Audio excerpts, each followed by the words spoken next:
एक महत्त्वाची बातमी समोर येत आहे। मंगळवार 10 डिसेंबर रोजी परभणी रेल्वे स्थानकाबाहेरील बी.आर. आंबेडकर यांच्या पुतळ्याजवळ असलेल्या संविधानाच्या प्रतिकृतीची अज्ञात व्यक्तीने तोडफोड केल्यानंतर सलग दुसऱ्या दिवशी महाराष्ट्रातील परभणी जिल्ह्यात झालेल्या संघर्षावर भाजपचे प्रदेश उपाध्यक्ष माजी खासदार अमर साबळे यांनी आपली भूमिका स्पष्ट केली आहे। या संपूर्ण घटनेत विरोधी पक्षाचा हात असल्याचा आरोप त्यांनी केला आहे।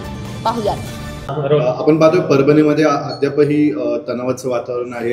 काय नेमकी भाजपची भूमिका आहे याबद्दल?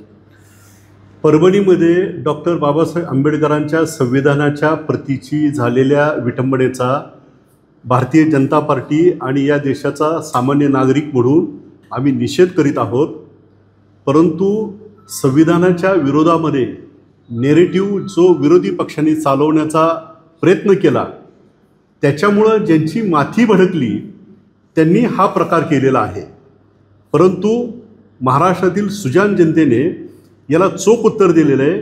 महाराष्ट्रातील विधानसभेच्या निवडणुकीमध्ये संविधान बदलण्याचा नेरेटिव्ह जो विरोधी पक्षांनी चालवला होता तो या जनतेने हाणून पाडला आणि महायुती सरकारला प्रचंड मताधिक्य दिलेले आहे। आणि त्यामुळे ज्यांना पोटशूळ उठला त्यांच्या विचाराने प्रेरित होऊन या माथे फिरवणे अशा प्रकारे संविधानाची विटंबना करण्याचा प्रयत्न केलेला आहे। परंतु 1 जानेवारी भीमा कोरेगावचा शौर्य दिन असतो, त्या निमित्ताने या देशातील आंबेडकरी जनता शौर्य दिन साजरा करायला येत असताना या महाराष्ट्रामध्ये ताणतणाव निर्माण करणं, अशांतता निर्माण करणं, अराजक निर्माण करणं हा विरोधी पक्षाचा डाव आहे। तो महाराष्ट्रातील जनता हाणून पाडेल आणि महाराष्ट्राचं सरकार जे देवेंद्र फडणवीस साहेबांच्या नेतृत्वाखाली आहे त्याचा कडेकोट बंदोबस्त करेल।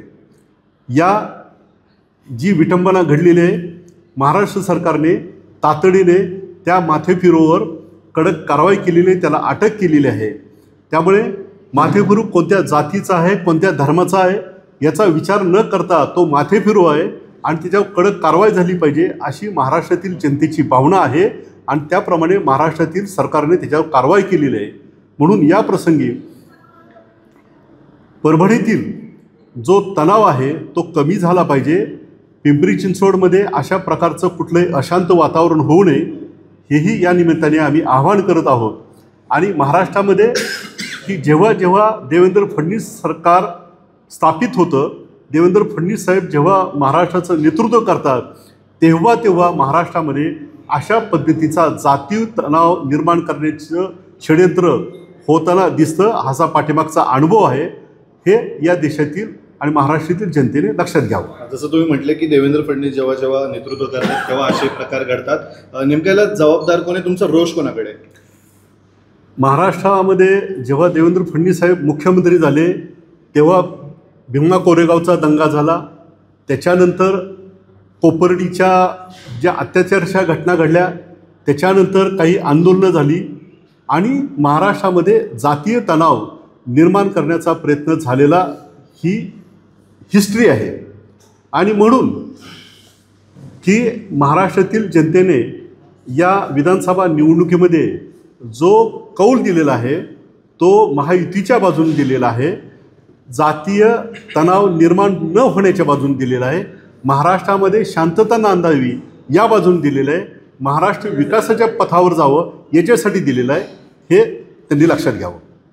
मी या प्रसंगी भारतीय जनता पार्टीच्या वतीने आम्ही महाराष्ट्रातील तमाम जनतेला आवाहन करत आहोत की हे महाराष्ट्रामध्ये जातीय तणाव निर्माण करण्याचं षडयंत्र आहे, त्याला आपण बळी पडता कामा नये। महाराष्ट्रातील सुजाण जनतेने जो महायुतीला कौल दिलेला आहे हे सरकार स्थिर आहे आणि शांतता निर्माण करणार आहे आणि विकास निर्माण करणार आहे।